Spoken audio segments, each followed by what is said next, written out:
Olá, alunos! Então, dando continuidade à nossa disciplina, nós temos ainda dois métodos de análise do fluxo de caixa para criação de valor, para análise do valor da empresa, continuando nossa temática sobre valoração de empresas.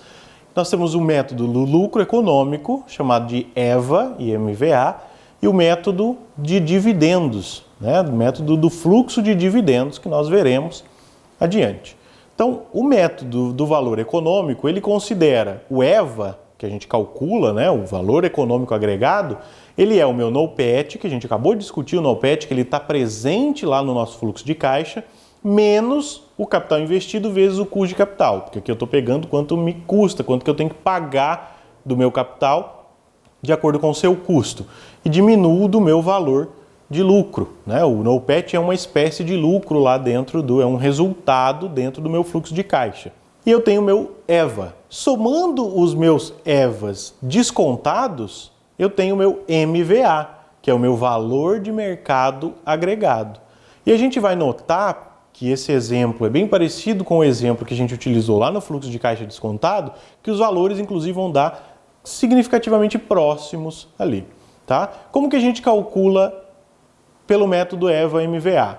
Primeiro, eu vou pegar os meus EVAs projetados, que eu vou calcular o EVA lá, o NOPAT menos o capital investido vezes o custo do capital, e vou descontá-los também uma taxa de desconto, elevado ao determinado período. Então, 1 mais K elevado, eu vou pegar o EVA que eu calculei, divido por 1 mais K elevado ao período.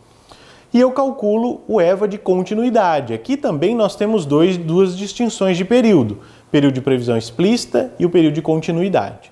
Tá bem? Então aqui a gente calcula o EVA durante o período de previsão explícita, para cada ano do período de previsão explícita, e aqui eu calculo o de continuidade. O EVA de continuidade eu tenho essa fórmula, que é bastante parecida com a do fluxo de caixa livre, tem algumas distinções aí, e para fazer descontado eu divido por 1 mais K, 1 mais o custo de capital, elevado à quantidade de períodos além do período de previsão explícita, O primeiro período após o período de previsão explícita. Exemplo, nós temos na tabela 4.6 um exemplo com os mesmos valores do fluxo de caixa livre, considerando a mesma configuração do fluxo de caixa, em que eu tenho no ano 1 um EVA de 67 mil, no ano 2 de 90 e assim por diante. O EVA de continuidade calculado é de R$ 2.254.295,67. E faço isso descontado, então eu vou calculando descontado, ou seja, aqui vai ser esse valor dividido por 1 mais K elevado a 1, depois elevado a 2, a 3, a 4, e o de continuidade vai ser elevado a 5, que é o primeiro período após o período de previsão explícita. Somo tudo isso, eu vou ter 1.600.000 aproximadamente. Mais o capital investido, eu tenho 2.254.000. Mais o ativo não operacional de 250, eu tenho 2.500.000. Menos o valor da dívida, eu tenho um valor final de R$ 2.204.576,45. Então deu um valor bem próximo, se a gente voltar e ver a análise do fluxo de caixa livre. Deu um valor significativamente próximo. Então mostra que esses são métodos que podem ser utilizados em paralelo. Você pode fazer análise pelo fluxo de caixa livre ou pelo método EVA-MVA, que é do valor econômico.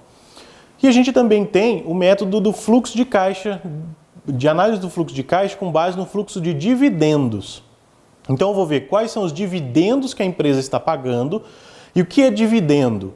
Dividendo é o percentual do lucro que ela distribui aos acionistas. Então, se eu tenho ações de uma empresa, eu vou ter que ela teve R$ 7,00 de lucro por cada ação. Se ela pegar o seu lucro todo e dividir por cada ação, ela teve R$ 7,00.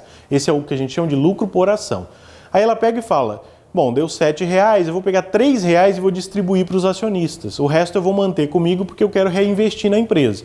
Então esses R$ 3,00 é o que a gente chama de dividendos, é o percentual do lucro por ação que ela vai pagar para o acionista por cada ação que ele tiver. Então se eu tiver 100 ações dessa empresa, eu vou receber R$ 3,00 por cada ação que eu tenho dessa empresa, R$ 300,00 no caso. Isso é o dividendo. Então, com base nesse fluxo de dividendos, eu consigo estimar o valor da empresa. Porque se eu calculo o fluxo de dividendo, eu posso calcular o preço da ação. E daí eu pego o preço da ação, multiplico pela quantidade de ações que a empresa tem eu tenho o valor da empresa. Então, como que eu calculo? Então, o valor de mercado da empresa vai ser igual a N, que é o número de ações, a quantidade de ações, vezes o valor unitário de cada ação, mais o valor da sua dívida.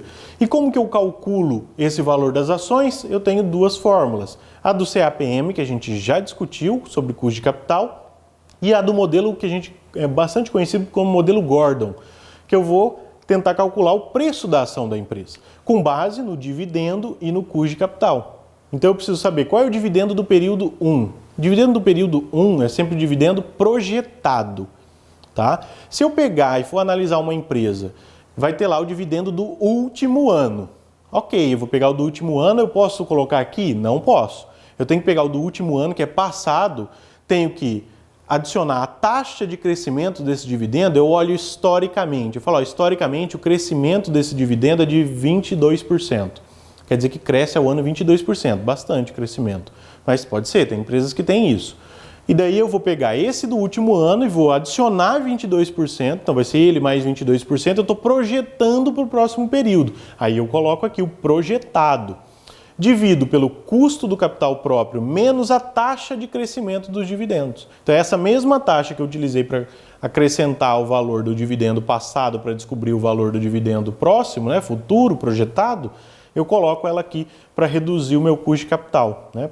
Inserir aqui no meu valor de baixo aqui. E como que eu calculo o custo de capital? Aquilo que a gente já viu. Eu vou pegar o beta da ação, a rentabilidade da carteira de mercado menos a rentabilidade do ativo livre de risco, mais a rentabilidade do ativo livre de risco. Então eu vou calcular primeiro aqui o custo de capital próprio, coloco esse custo de capital próprio aqui, calculo o DIV1, né, o dividendo projetado, menos a taxa de crescimento do dividendo, eu vou descobrir qual é o preço da ação.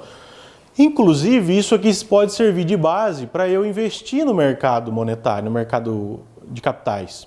Por quê? Eu posso calcular com base nessas informações o preço de uma ação de uma empresa.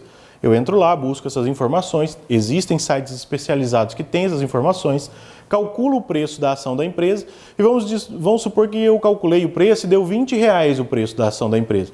Mas ela está sendo negociada a R$25 lá na Bolsa de Valores. Compensa eu comprar 25? Não, porque a análise que eu fiz com base nos dados dessa empresa me mostra que ela tinha que valer 20. Por que ela está 25 no mercado?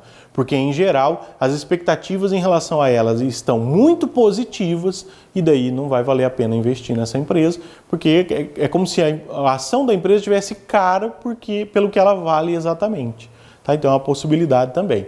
Então, calculando isso, bastaria eu calcular o preço, multiplicar pelo número de ações e eu teria o valor da empresa. Bem? Então, essa foi a referência que eu utilizei para essa aula. Muito obrigado e até a próxima.